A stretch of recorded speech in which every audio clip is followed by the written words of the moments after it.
Ever wonder why school was so, let's say, limited in the life-altering wisdom department? I mean, they drilled us on how to do taxes, right? Oh wait, they didn't. Instead, we got a carefully edited version of history, a smattering of algebra, and a whole heap of accepted truths. We memorize them by rote, forcing them into fleeting memories, so we may hopefully regurgitate them onto an exam paper and be successful in life, or so we are told. But because memory needs contextual and emotional engagement, most of what we learned was quickly washed away during the celebrations of final completion. Phew, that's over. But here's the missing piece.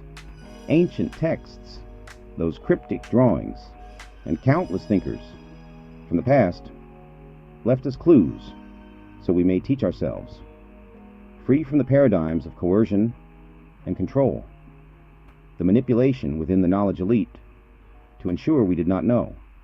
They are sitting on gold mines of knowledge about, well, us. But this knowledge, it's been occulted, yes, occulted, as in hidden, right under our noses. Today, we're unearthing a few of those hidden gems, not in small part, thanks to the internet, coupled with the power of AI.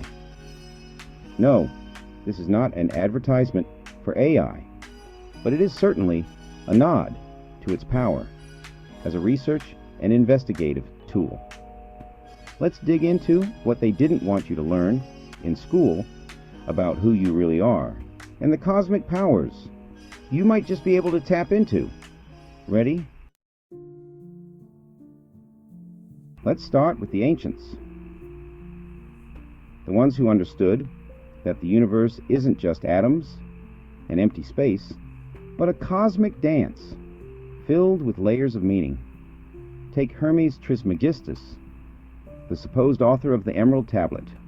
Was he the Birdman Thoth or the Winged Messenger?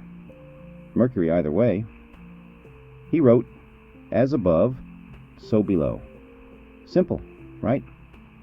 Basically, it means what's happening up there in the stars reflects what's happening down here on Earth. And no, Hermes wasn't talking about Mercury in retrograde messing with your Wi-Fi, but he was referring to its effects on the spiritual plane. Hermes and his pals were telling us that we are the microcosm of the entire universe. These symbols, they weren't doodles or random nonsense. They're blueprints for self-understanding. They were giving us a manual on how to decode ourselves, but try finding that in your local university syllabus. Instead, they give us fragmented ideas, usually with a deity or two thrown in, just to keep things muddled. Can't have you thinking too clearly now, can we? And then we've got these diagrams that were all the rage back in the day.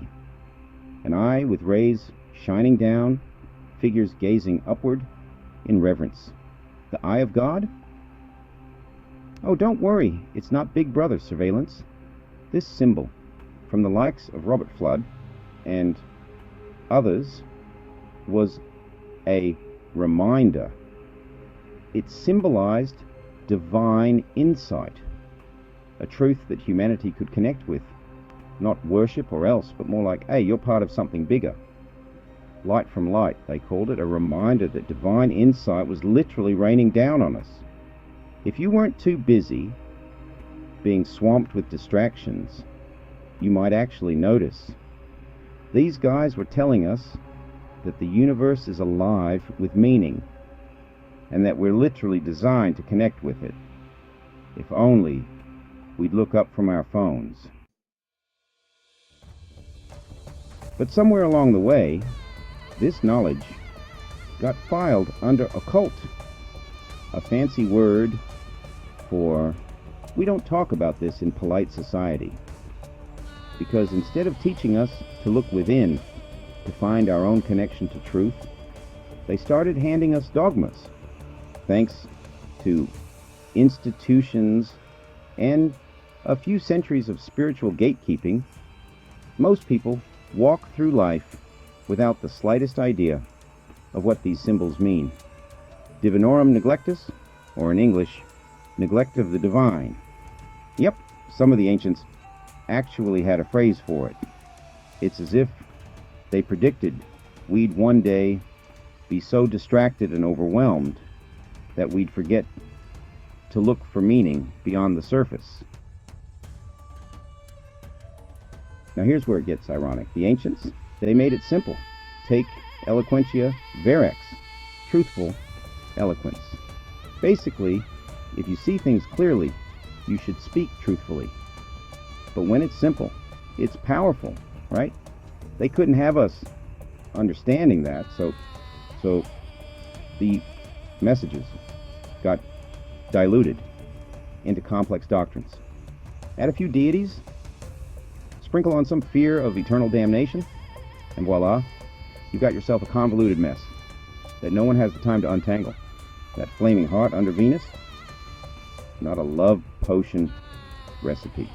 It's a symbol of how love and passion, purified, can elevate us. These symbols, they were guides to align us with universal forces. But instead, we were handed literal interpretations, endless rules, and a healthy dose of guilt. So what's the point of all this? Why did Hermes, Fludd, and countless others go to the trouble of leaving us these symbols? Because they were showing us that understanding ourselves is the key.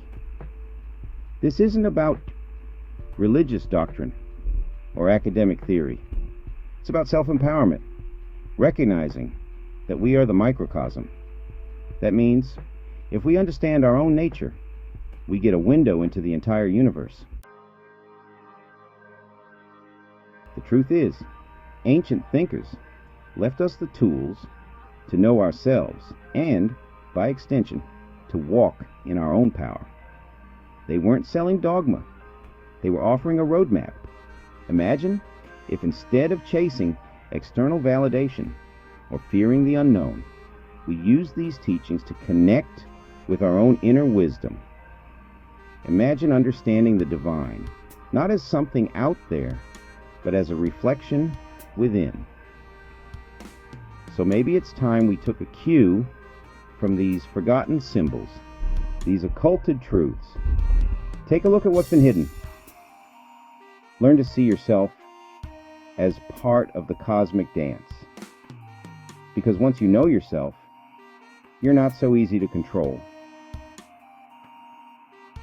And that, well, that's the real reason they kept this knowledge out of the textbooks.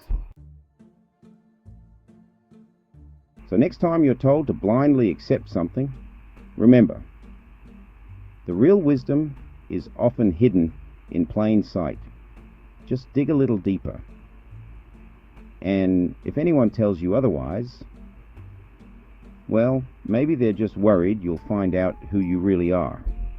Subscribe for more forgotten knowledge, comment below, and join the journey within. Start here.